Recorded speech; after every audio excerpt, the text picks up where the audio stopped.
Go.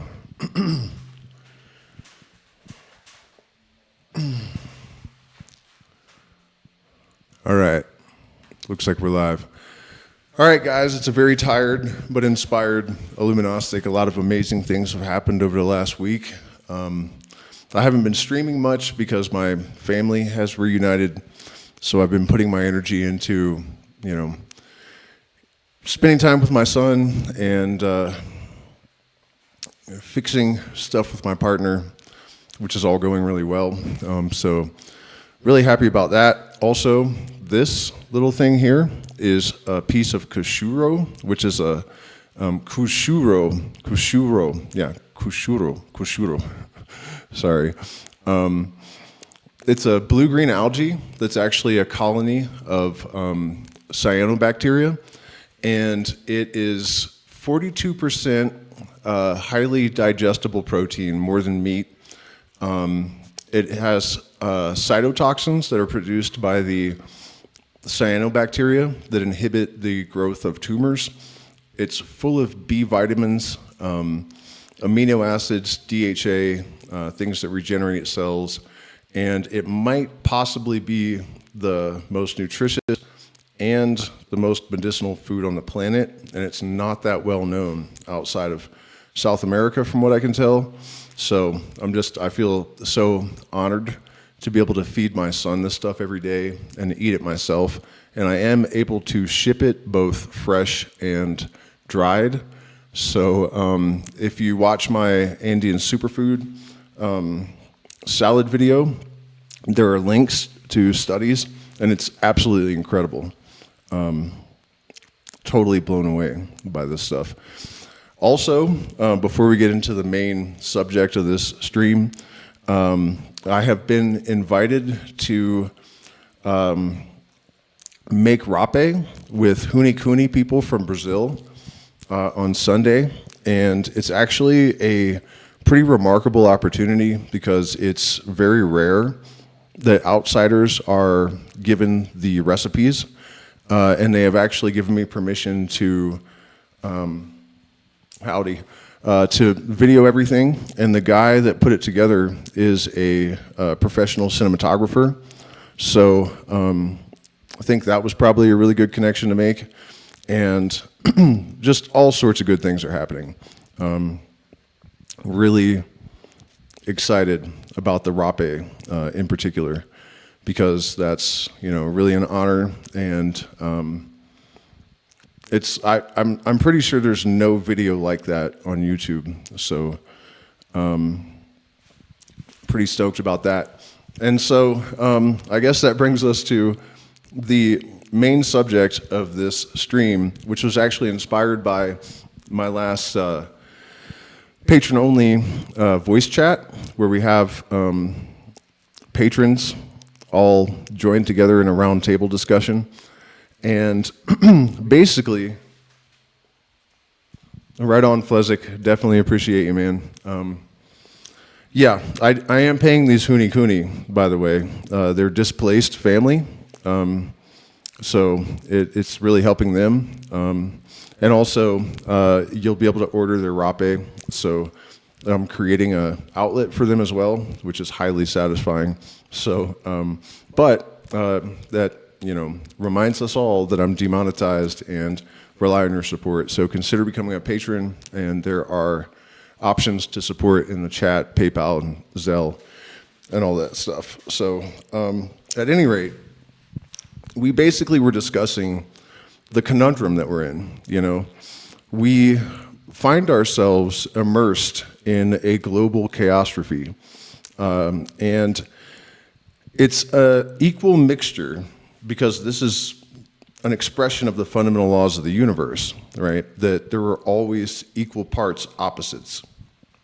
And to further complicate things, everything contains its contradiction. So, for example, even the things that represent positive potential and give us hope and potentially offer liberation. I mean, the press is downplaying this, but immortality is on the table within the next few years.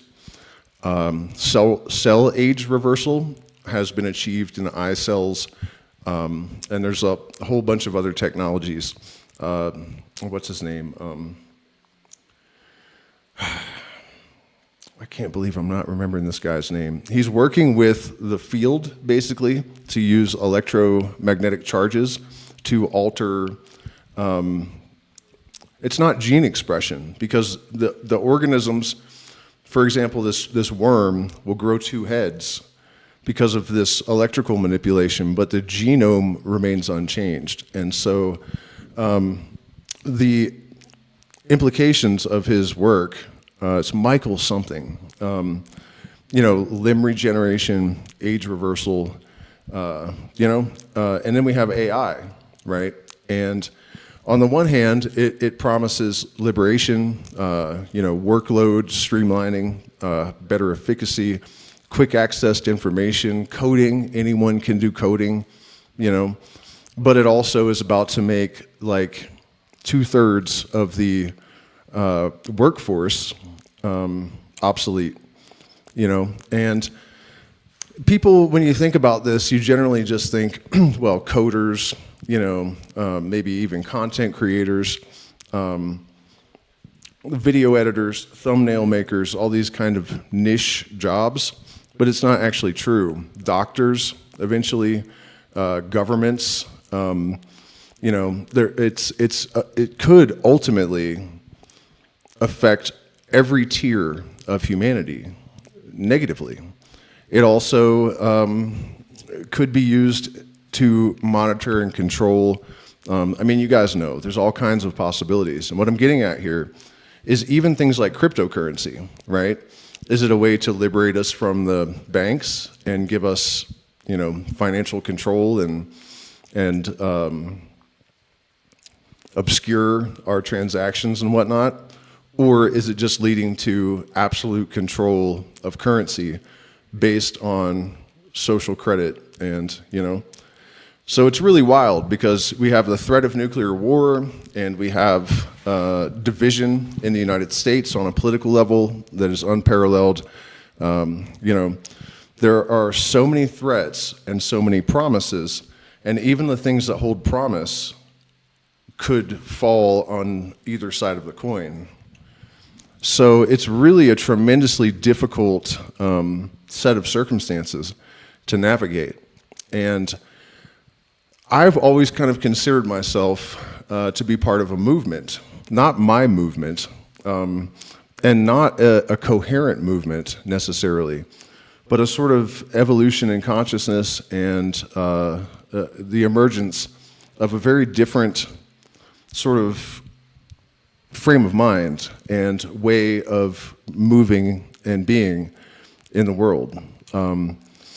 That could represent a lot of very positive changes, One of the things that I think people have almost unfailably noticed throughout human history is that people that achieve a sort of spiritual revelation, that access transcendental states of consciousness in the right way for the right reasons, tend to change for the better. And so the obvious answer to the dominator paradigm, the matrix mindset, is sovereignty of the individual that is based on that individual's capacity for self-control and right conduct. And I think that people that have achieved gnosis in some way, shape, or form do actually generally demonstrate that. It's not perfect. There are bad apples, but generally speaking, illuminated people are not going to steal from you. They're not going to wrong you without just cause, They do not need to be governed, and they will not tolerate being governed. And so the awareness that it's possible for human beings to achieve that kind of state of mind, combined with the observation that there are people in power that know that and have worked very hard to discourage that. One of the fundamental laws of the universe is that all systems tend towards homeostasis. So if mankind is not coming into harmony, it's because someone is shaking the ant farm. And so that brings us to our greatest challenge, which is that if all of these tools on the horizon are allowed to exist in a neutral modality, then all of us as magicians, those that seek to raise consciousness, is basically how I understand that term, we have the inertia of the universe to assist us if there's not undue influence. So, the big question then becomes, how do we possibly push back against this machine that controls Google, and it controls all the mainstream media, and it controls a lot of even the output from scientists, It's a good question, but I think that we actually have the upper hand, in a sense. And it requires us to commit to ascending in our own consciousness and aligning with our highest potential in the truest sense. And we have to really do everything we can to assure that with every breath and every thought and every deed, we are consolidating our commitment to that process and fulfilling it immediately. And there are two things that really sort of give me hope. One of them is the fact that the muggles, the normies, the matrix minds, the zombies, the people who are still unaware, people who are still invested in the system, and it's really hard to communicate with them. You guys probably realize that. When you confront their indoctrination and programming, it has been instilled in them in such a way that it is rooted in cognitive dissonance and cognitive bias, and the natural response, if you challenge those integrations, that integrated propaganda, it triggers the fight or flight instinct, because we have the capacity, sort of paradoxically, for heuristic bias and cognitive dissonance and all of these things, because they are survival instinct functions. For example, heuristic bias is what allows us to go through our days irrationally without fear. Because we've driven our car 10,000 times and we didn't die all those other times, we basically believe that it's not going to happen this time, even though, so they serve a survival, fundamental survival purpose. And that's why they're so powerful when people are triggered. The connections are so fundamental. So, we have to ask ourselves, what the hell do we do then? Oh no. Am I lagging badly? It's a terrible time to be lagging.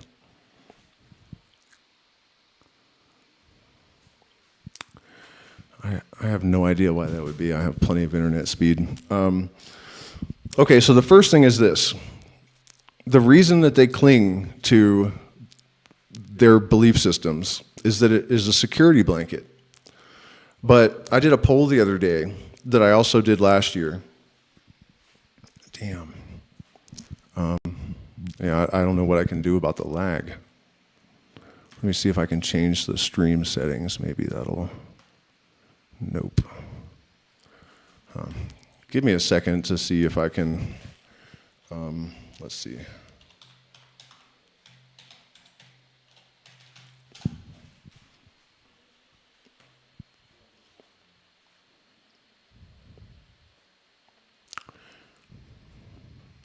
That's crazy. My internet speed is super fast, so I have no idea why that's occurring. But it's a security blanket, and people are becoming aware that it's not real. I did a poll last year where I asked specifically boomers if they believed that U.S. democracy was real. Overwhelmingly, they said yes. This year, almost 0% of them. That's only a year. And this is such a fundamentally deep core belief with people. To see it erode and disappear that quickly is really extraordinary. And so there's an even deeper, more important element to that. And that is that once this security blanket is gone, they are vulnerable, which is almost a bad way to put it, but they are now receptive to new ideas. And it actually primes the population for a new evolutionary paradigm. So, you know, even some of the chaos and the horror that we are seeing in the world and the confusion is actually a necessary ingredient to the possibility of liberation and transcending the old paradigm and taking this to a place that is actually sane, you know? I mean, one of my greatest motivations for having this YouTube channel and my commitment to psychedelics and all of that sort of stuff is the waste of human potential that I've observed and even experienced, because our society has not been optimized to create the best human beings. It has actually been optimized to create mediocre human beings, overwhelmingly. And it's not that we don't have the knowledge and the wisdom to implement a different system. You know, as far back as I think 1860 or something, Aleister Crowley, who was supposedly the wickedest man in the world, was petitioning the English Parliament, the British Parliament, to change the education system to allow children to choose their own course of study consistent with their own ingenium, you know, their own nature and inclinations. And of course, studies have confirmed that he was correct. The point here being that we have known that that was the better course, or at least there were people pushing for it over 100 years ago.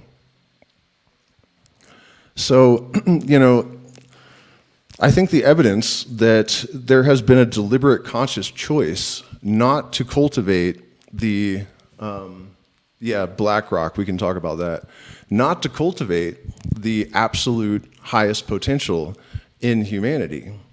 And now we have psychedelic medicine. We have people that are educating themselves on, you know, psychology. People understand how to deal with their own traumas. People are realizing the efficacy of natural medicine, you know, and the power of diet. I mean, the way that I've changed my diet since I've been here in Peru has had such a dramatic effect.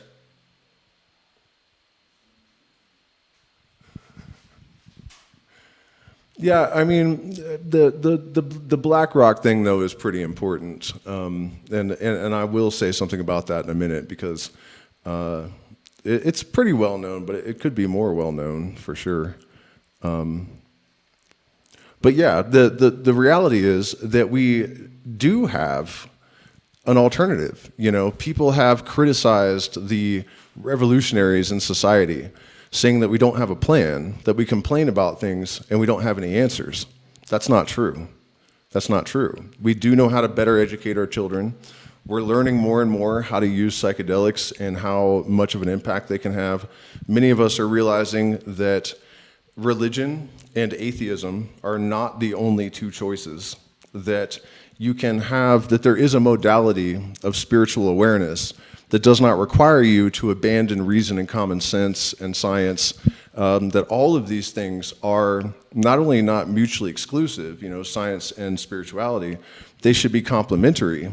And, you know, the exclusion of one to validate the other implies that the science is bad or the spirituality is bad, you know. These things actually dovetail and support and validate each other. Truth is self-substantiating. So if you are really pursuing a productive methodology, you are going to see congruence in all systems, because they are all expressions of the one set of fundamental laws of the universe. And so, we really do have the answers, and we have the methods of implementing them. And, the problem of the dinosaurs that are in power, that seem to control all of these fundamentally important, like, communication tools, like Google, obviously that's extremely problematic. But there's something I want to suggest that is about as close to woo as I would ever get, but it's science and it's fact. And the reality is we have a hidden influence on each other, right? My experience, not only with psychedelics, but with music, has proven to me that there are, I'm not necessarily talking just about like explicit telepathy, like where you're literally exchanging thoughts with another person. I have experienced that in ways that are undeniable. The main reason I think that science is still able to kind of deny it is that it's not consistent and repeatable, right? So they can say, well, it's just luck, But if you guys have heard my stories about this, then the probability of these kind of things happening with the kind of specificity that I've experienced. But what I'm saying is that states of consciousness are communicable through non-ordinary methods of communication, like subconscious bridges. It happens particularly with improvisational music, where there's collective improvisation. I really don't know exactly why, but it's definitely a reality. But maybe even more important is entrainment. Anything that pulses, whether it is a telephone line or a clock, a human heart, they eventually will sync up. And so if we are elevating ourselves and drawing our consciousness up higher and higher, and also focusing it, this is something that I think a lot of people that pursue spirituality really evade because it's easy to do. It's easy to memorize, phrases and concepts and repeat them and act reasonably in accordance with them and convince yourself that you're doing it. When in reality, the most complete set of talents and virtues is totally useless in the absence of willpower and discipline. It's gunpowder burned in the void. It's steam that isn't channeled by pipes, And so that is something that I think all of us could probably do better about. The discipline, mindfulness, the willpower aspect beyond the plant medicine, the studying, and I mean science, not just like, old Buddhist texts or whatever. A really holistic development of self. In the Western mystery tradition, we call it balancing the pentagram. But, what I was getting at is that the scientific reality is that if you do that as an individual, people, animals, anything around you that is oscillating at a lower frequency has no choice but to rise with you. And we also know because of entanglement that all of this energy is fundamentally connected and responding to each other at all times. So my, position on this is that we legitimately do have an invisible influence and a hidden hand that we can employ to affect global change. And it's also more pragmatic than that, because when you do these things, when you not just try not to eat junk food and fast food and even eat organic, you got to take it to the next level and eat maca and huanarpo and kushuru and sprouts and microgreens and sheep and goat heart and liver and kidneys instead of, hamburgers. Everything that you can do to accelerate this process in this moment, you're pretty much obligated to if you have an awareness of the conundrum that we're currently experiencing. And the reality is that whether it works or not, we really don't have any other course of action. We really don't, I used to stop eating seed oils. Yeah, I'm not sure about, I think hemp oil is probably good for you.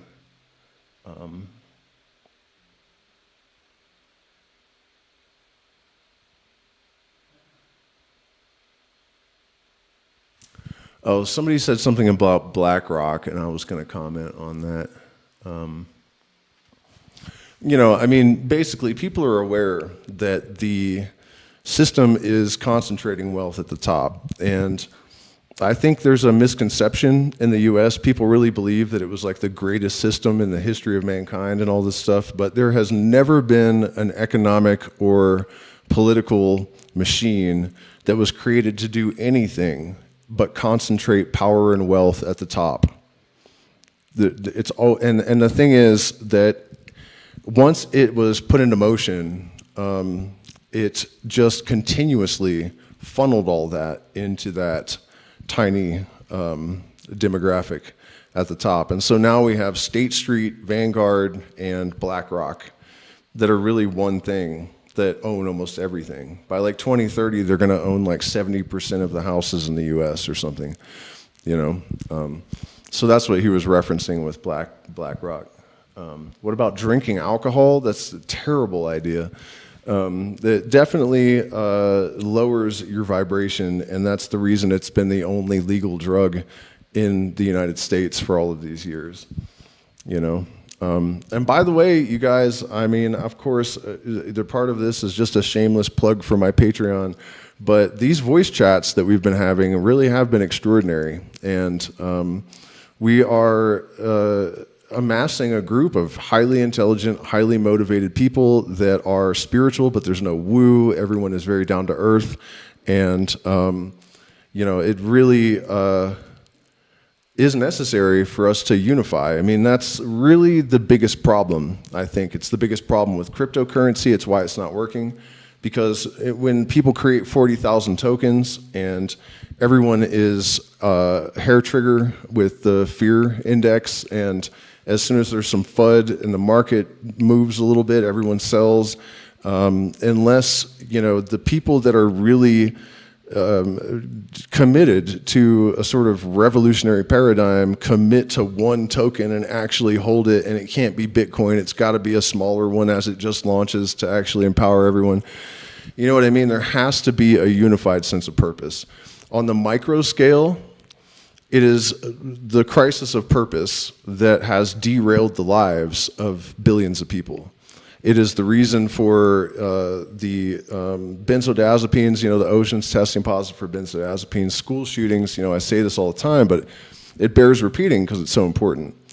It's the crisis of purpose. People don't know why they're here. They don't know what they're doing in this ocean of chaos, and they have the authorities forming in our minds their view of reality that, of course, is engineered to suit their purposes. If you do not determine where your compass is pointing, someone else will determine that direction for you, And so this idea that we must all fundamentally discover our true purpose, our true will, and align our lives to serve that purpose with absolute resolution, we're lost. And on the macro scale, without a unified sense of purpose, humanity is doomed. And there's no way that we are going to overturn the old paradigm. I'm sure I'm preaching to the choir here. But you guys know Gnosis coin. What? Holy shit, man. Did he just give us the answer right there? Wow. Yeah, we will definitely check out Gnosis Coin. That sounds like it could be a signs, symbols, hints, clue, the writing's on the wall, the rest is up to you kind of thing. And the plant-based diet thing, I don't know that I agree with that, man. I had issues for years and years and years, and until I went full-blown carnivore just for a few months, I made no progress. And just a few months of eating carnivore, all of it was gone. So, now I'm on a more balanced diet, but I'm not a supporter of veganism. In fact, you probably kill more beings being vegan than you do as a meat eater. Not only that, but recent studies have proven that plants are probably more sentient than we are. They know when they're being eaten. Many of them recognize relatives. Some of them know what color shirt you're wearing. Mimosa pudica can count on 2 different number lines simultaneously, right?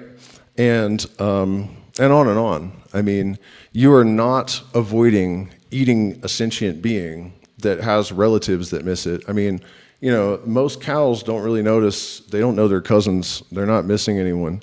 Plants do. When you pull their cousin up, they respond. So I just think, it's really important to be realistic about the universe. And I think life feeds on life, and it's just a necessary element of, creation.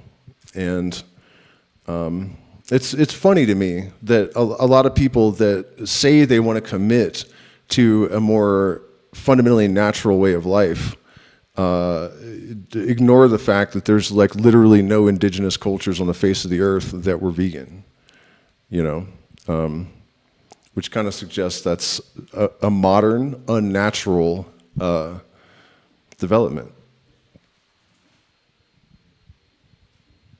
Yeah, I'm sure there are some people that it's, genetically better suited, but definitely when I was vegan, I didn't feel good. And also, I lived in a couple of vegan communities, and they were nut houses. I mean, it was just narcissism and delusion, and the idea that you're more spiritually elevated when you are eating vegan was completely annihilated by those experiences. So,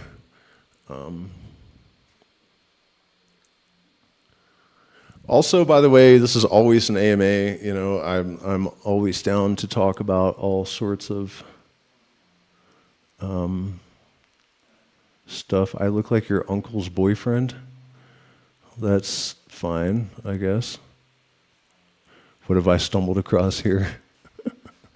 I don't know, man. I don't know.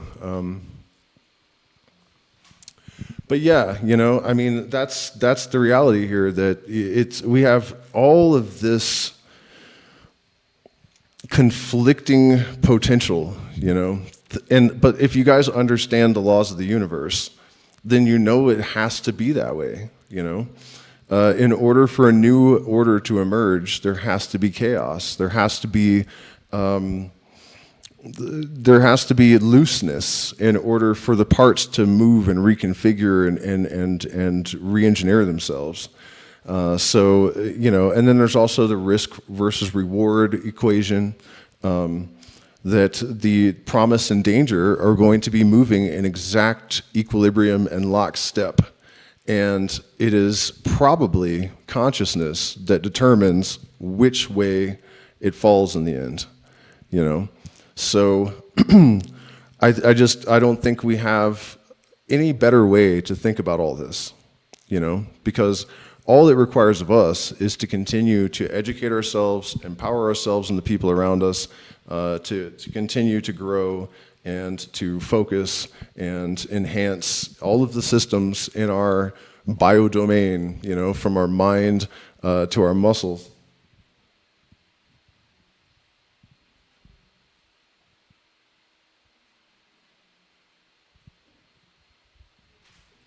Yeah, I look like her uncle's boyfriend. I should put on some lipstick. Maybe I'll look more like him. Oh, yeah, and by the way, of course, I should mention, we have pretty much determined that September is going to be the month for the retreat. that's going to focus on Andean medicine, but we'll still have jungle medicine and evidence. We'll have local shamans.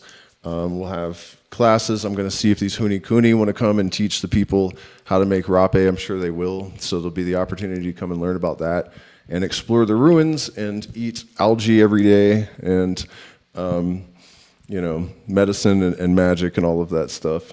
So I'm sure it's going to be extraordinary, and because we only draw from this YouTube community, it's always, you know, a very like-minded group of people that get on really well, and I'm really excited to do that. And then if there's enough interest in August, the one in September is going to be at the Blue Lotus Retreat Center in Pisac, and then if we have people that are wanting to come in August, then I'm just going to rent a house probably in this area, and it'll be smaller. So, all right, you guys. So, does anybody have any AMA material for me? Because I actually have to go and pull spines out of Peruvian torch cactus for the rest of the night, and also peel yopo seeds. I'm actually excited about that because in the part of South America where I lived before, we only had wilca, which is Peregrina colubrina. And it has mostly bufotenine, and there's some conflict about this because you know, some people say that yopo has way more 5-MeO DMT in it, and the way that I understand it is that they both have mostly bufotenine, but when you get it wet and combine it with calcium, I don't think it even matters. Baking soda, we use the traditional burned snail shell ash. We actually collected the snails from the Incan ruins behind the house here. So they're Incan ruin snail shells that we're using for our yopo. But what happens is the 5-HO, when it gets wet and mixed with calcium, it actually becomes 5-O-DMT, which is somewhere between bufotenine and N-DMT or psilocybin. So it's not as toxic as bufotenine, but it's not quite as psychedelic as an N-DMT. Long story short, I'm really interested to try this other variant, Adenanthera peregrina, I'm not really sure. Okay, so he's asking, what is this about the mushroom cloud at the end of history? That of Oppenheimer or that of Leary? That's really the big question. You know, what choice are we going to make? Are we going to receive the message of psychedelics and psychedelic plants and rise to the occasion and, you know, a lot of people, spiritual people seem to think that modern history was a mistake. I don't think there are any mistakes, you know, and I think that this, the way that people sort of got fed up with religion and embraced materialism and atheism too much, like throwing the baby out with the bathwater kind of thing, we're doing that with science, a lot of us. So I think the real trick here is to apply the kind of critical thinking and the sort of, you know, your success is your proof sort of scientific outlook, but temper that with the, to me, obvious observation that the universe can't be just this blind random machine, you know, that's just dumb. So it's like sky god, stupid, you know, atheism also stupid. And then you put the two things together and find the median, and it's basically scientific illuminism, you know. So what I'm getting at here is that if we choose the right application of the right tools in the right moment, you know, to rise above all the dirt and grime, add the right spice at the right time, we will see the mushroom of Leary at the end of this phase of human history. But if we don't, we're going to see the mushroom cloud of Oppenheimer. And the choice is probably ours, you know. I can't claim to be certain that the lunatics, that Putin and, you know, Trump or Biden or whoever aren't going to just blow everything up. I do think they probably will blow up a lot of the major population centers. I do think that's probably almost certain. But I don't necessarily think that will be game over. In fact, it probably wouldn't happen if it wasn't necessary. And one thing that a lot of people in the I guess, alternative narrative world don't seem to take into consideration so much is that, if there's a certain thing that you get jabbed with that causes you to have all these problems, like certain misinformation liars are saying out there, algorithm, I'm on your side, please don't delete me. You know what I mean? Why are only the muggles taking it? Why aren't they giving it to all of the outside of the, you know what I mean? Like, it's not really consistent with the idea that they're actually trying to oppress the evolution of consciousness and to stop the highly intelligent, creative, illuminated people that are noticing what's happening and getting the fuck out of the way. A little weird, that they're telling us where not to be, when to move, what foods to eat and what not. You know what I mean? We have exactly the information that if you're paying attention and you're smart enough and you're willing to act on it, you're not in danger. And that's something that I think most people just, I think that we kind of like want to see the world in this like good versus evil comic book kind of view. But I think the reality is much more sophisticated and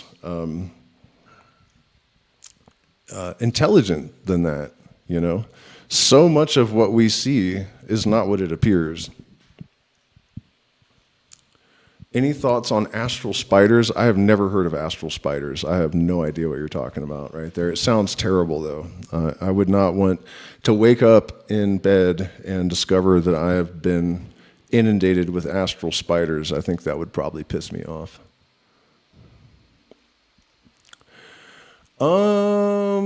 Beck Dussel. If you would like more information about the retreat, you can email me at the emails in the description. Any advice to make man, there's a heart in the way. I can't see this. Could somebody add a comment so that I can see this word? Oh, okay. Any advice to make the most out of your consultation sessions? Have you had one? It depends on the topic. Some people contact me just to get information about plant medicine and the proper application, preparation, and integration of it.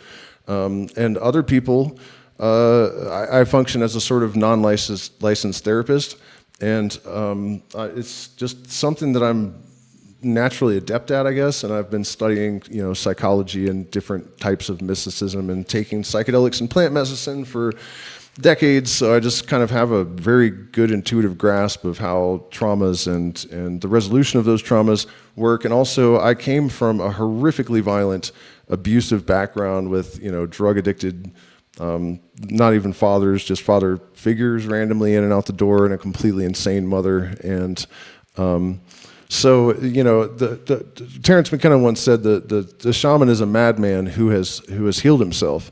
And the reason for that is that if you are able to put yourself together after being disassembled, you then know how to do that for other people. So there are a couple of things that I always advise to everyone, that you have to develop extremely good analytical abilities in regards to yourself. You have to be able to self-psychoanalyze to an extent, and really train yourself to analyze your behaviors, watch out for manifestations of your trauma, always try to trace them to the earliest source. And oftentimes just that process of connecting an expression with it, or a presentation with its cause is enough to neutralize it. Just in the way that in fairy tales, when the children realize a spell has been cast on them, they often wake up from it. And then also pranayama, particularly with moderate doses of psilocybin or LSD. LSD is actually the best because of just the way that it works biochemically in terms of neuroplasticity and neurogenesis. It's actually the most efficacious of all the psychedelics. And the pranayama, the fourfold breath, and the process is just when you're inundating the brain and with oxygen and holding it in, you are focusing on the new program that you're trying to write.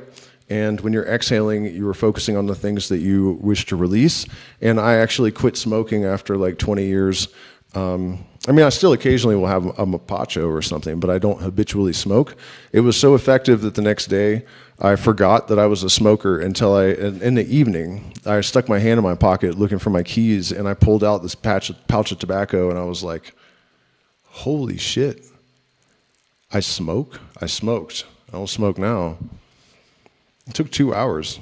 So, things like that. And also the LBRP, which is like a hermetic or mystery tradition ritual that allows you to first use the fourfold breath, because 4 is the number of stability. So you are visualizing and manifesting a microcosm that's defined by a circle, as at every ritual, not depending on where you are. Like, if it's an ayahuasca circle, San Pedro circle, if you are a druid, or in the jungles of Borneo, there's always a circle that it defines the magician or shaman's universe, and he controls the forces within, and hostile forces are kept without.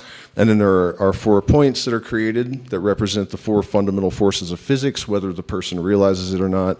The 4 elements, almost always. The 4 directions actually is what I meant when I said almost always, but the 4 elements as well, although in a lot of indigenous cultures there are only 3 elements, and actually in the Kabbalistic tradition there are also 3, and the 4th came as a result of the other 3. So that's kind of an interesting side note, that this idea that there were originally only 3 elements is pretty ubiquitous. And so, you create the stability, these points and forces, and then you are the point in the pyramid, the eye in the pyramid, the consciousness that gives, space and dimension and reality to this universe that you're creating. And then you define that universe every single morning, and then you banish, you draw the pentagrams in the opposite direction at night, and you banish all of the influences that you have accumulated during the day that don't serve you. So yeah, I mean, those things like pranayama to reprogram your mind, combined with some moderate dose of psychedelics, not strong enough that you have trouble maintaining focus and get distracted, but not so weak that you don't notice it. You have to get it right in the sweet spot, which for most people is like 50 to 100 micrograms of LSD, or like 1.5 grams of psilocybin cubensis, maybe less.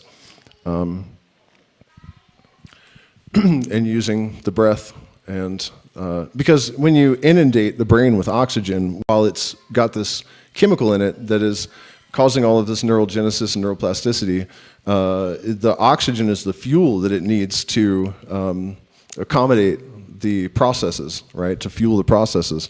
So it's extraordinarily powerful way to re-engineer your own consciousness, and to eliminate bad habits, and to create new ones that are good. And so, yeah, if you join my Patreon, you can get windows of time for those sessions. And also at the $10 tier or higher, you join our Forbidden Knowledge streams, where we go through this formerly secret Masonic book that explains the first 32 degrees. And those have been extraordinary. And then also we do a voice chat every Monday night at 7:30. That we have a collection of extraordinary minds working in solidarity to affect positive changes without being corny, flaky. We're not going off the rails on the woo-choo train in my chats. So, do you guys have any more AMA stuff for me? I got maybe 12 more minutes before I need to go butcher cactus and peel yopo seeds. I feel UAP disclosure plays a major role in ushering in the new era. The patterns of those experiences throughout human history is no coincidence. Why are governments disclosing this information? I think they're doing it because they can't really stop it anymore. One of the things that a lot of people say that to criticize people that claim to have seen UFOs or encounters with aliens is that only in the USA. It's not true. Prime Minister of Israel a few years back said something about the Galactic Federation. And I had an experience where these beings identified themselves that way well before I'd ever heard the term on the internet or whatever. So that really got me. And no, it's not a deception. I'm sure of that. There's definitely something happening with it. I mean, there have been objects that hit the water at high speed And you can tell by measuring the time before they come back out of the ocean that they did not slow down when they hit the water. If I had a 50 caliber Desert Eagle, to just make an example, and I held it here underwater and shot at the camera, if you were the distance the camera is away, you could grab the bullet. It's like 2 feet or something. So, you know, it's not fake. And I've personally had experiences that were shared by a pretty large number of people. In fact, it was, you know, everyone that I ran into the next day in that town had also, it was like an invasion in Durango, Colorado in 2010. But I'll tell you something interesting that happened to me many years ago that is consistent with what we're seeing. And I basically ate a burrito full of psilocybin mushrooms. I don't know why I did that. My body was telling me, like, you can't put another bite. Like, I was forcing it down. It was an incredibly high dose. And I found myself on a UFO, and I was sitting with these beings that were in, like, black suits, and they looked like yuppies, just like normal businessmen. And I was like, why do you guys just look like, what is this? And it, you know, in this scenario, it wasn't like, you know, there weren't like pulsing geometries, nothing was cartoony, it looked real, you know, we're just sitting at a table and there's these two guys and they're like, well, we know that you are concerned about the Patriot Act and, you know, how insane the world leaders are and all of this kind of thing. And I'm paraphrasing this for the interest of brevity, but they said it's not really like there are intergalactic rules exactly. It's just like, if you imagine when you're in a higher state of consciousness, you just kind of know, like, what is right and what is not. You know, like the Masons say that there is a moral law that's just as absolute as gravity. So it's something more like that they don't intervene in the, you know, processes of a planet until they're on the verge of destroying the planet. And they said, we don't really care. It's not about humans. We're not trying to save humans. We're not trying to save humans. But it's because every planet that is alive is sort of like an organ or a functioning cell in the body of this macroprosopus, this, you know, macro being. And so it's really in the interest of making sure the planet stays alive that we will intervene at the absolute last moment and not before.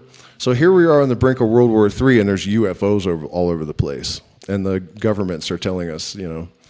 So they just, you know, it could be nothing, but it just seemed weirdly consistent with what I'd experienced. And then a few years after that, I went to a convention with these, like Golden Light Eagle, this Sioux Sundance chief, and a bunch of other, you know, Native American and South American indigenous sort of shaman types. And their message was basically that there were these star tribes that, you know, ancient peoples had always been in contact with. The Kofan even claimed to get into telepathic communication with beings from Sirius when they drink ayahuasca, which is something I experienced before I ever heard about that, which is pretty wild. But at any rate, they, you know, had this message about the star tribes, and there was a girl there that I exchanged information with, and a few days after the event, she called me and she said, I had this dream last night where I was sitting on a UFO at a table with these guys in business suits, and they told me that there are sort of like intergalactic rules and that they can't intervene until the absolute last minute before the race is about to destroy itself. And I just listened to this, and I had not told her about this experience of mine. And when she was done, I was like, why did you call me to tell me this? And there was just silence, and she's like, I have no idea. I just intuitively thought I should call you and tell you about it. So, you know, I've had these experiences that kind of suggest that, even if it's just sort of a message from the collective unconscious, it still seems like it could potentially be significant, and it does seem to track with what we're actually seeing in the world. So, and I've said many times that I think it's possible that the only thing that could really reset the trajectory of the human race and neutralize the lunacy, the psychopathy of the leaders on this planet is an alien invasion. you know. And I also think that it's unlikely that if there were malevolent races of aliens, that they would survive themselves long enough to go starborn. You know, that's one of the things I think we have working in our favor. You know, a lot of people also say that there are already malicious aliens that have taken over, and it's like, well, what would stop them from just destroying us all like yesterday, if that's true? So, you know, there's some pretty obvious faults in a lot of the narratives around this stuff.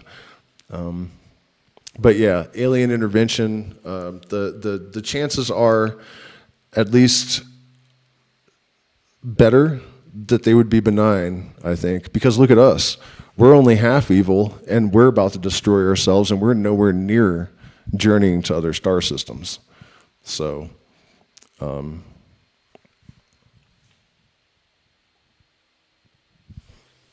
it is also, you know, if you consider the possibility that there are illuminated but dark people that are in charge, which I'm pretty well convinced of.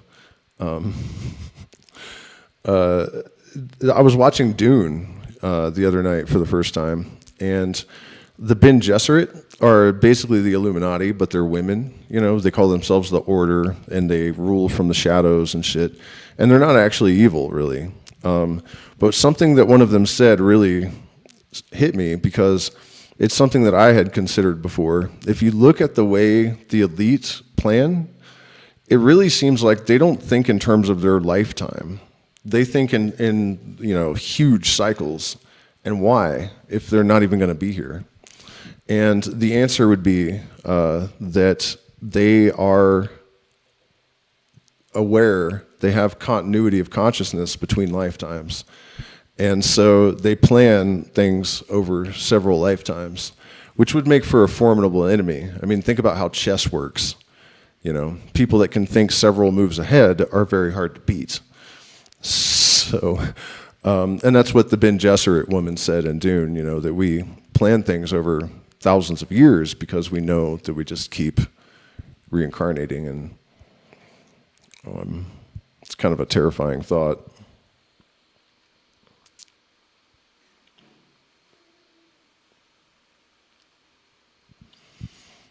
Yeah, I appreciate that. Veterans Cannabis Advocacy Group. Things are definitely better than they've been in quite some time. Very pleased. And it definitely helps when people join the Patreon or support via PayPal or Zelle or cryptocurrency, because I'm demonetized and deprioritized. In fact, Illuminastic Life there, if you Google Illuminastic, you'll get her channel that has 257 subscribers or something, and I don't even come up.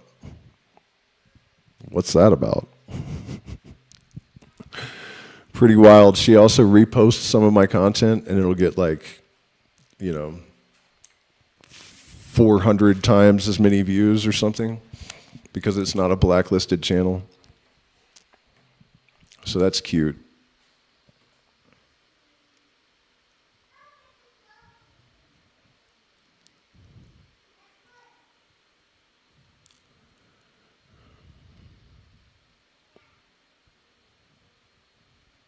Yeah, I mean, I really think that alien intervention would be the best possible scenario for us at this point.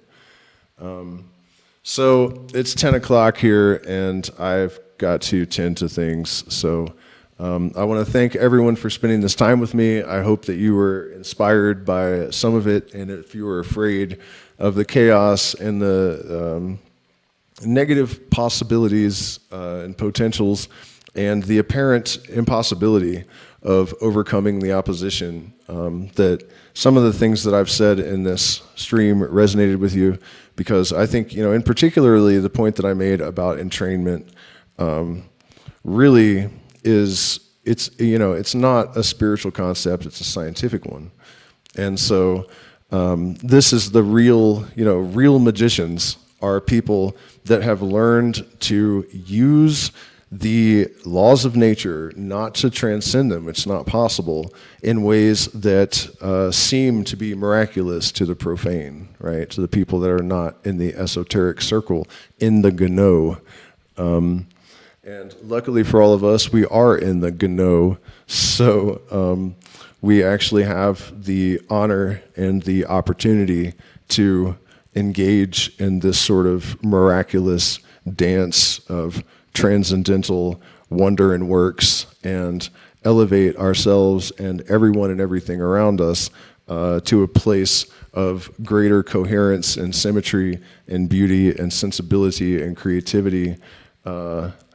Otherwise, and don't worry about the difficulties and tribulations and your own faults and flaws. A wise man once wrote, speaking from the point of view of deity, that my real prophets' feet will drag below the hells so that their heads can rise above the heavens.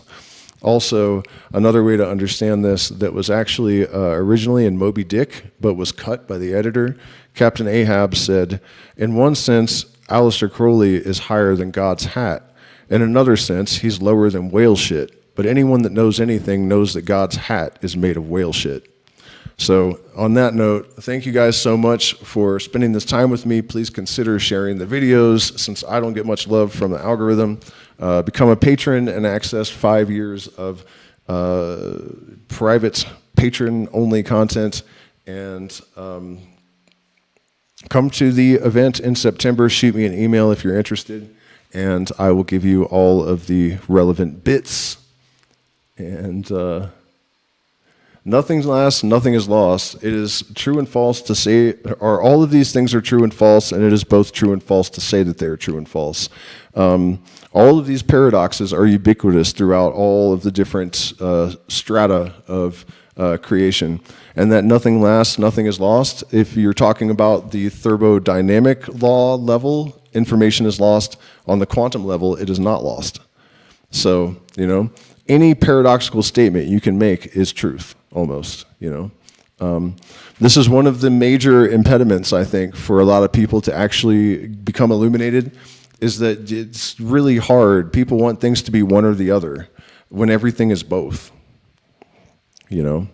So, yeah, thank you guys so much for spending this time with me, and I'll see you again. Oh, I actually have another recipe video coming up. It is coca leaf powder activated, coca leaf powder, maca, and lucuma superfruit pancakes. An incredible way to start the day. So I'll see you guys again very soon.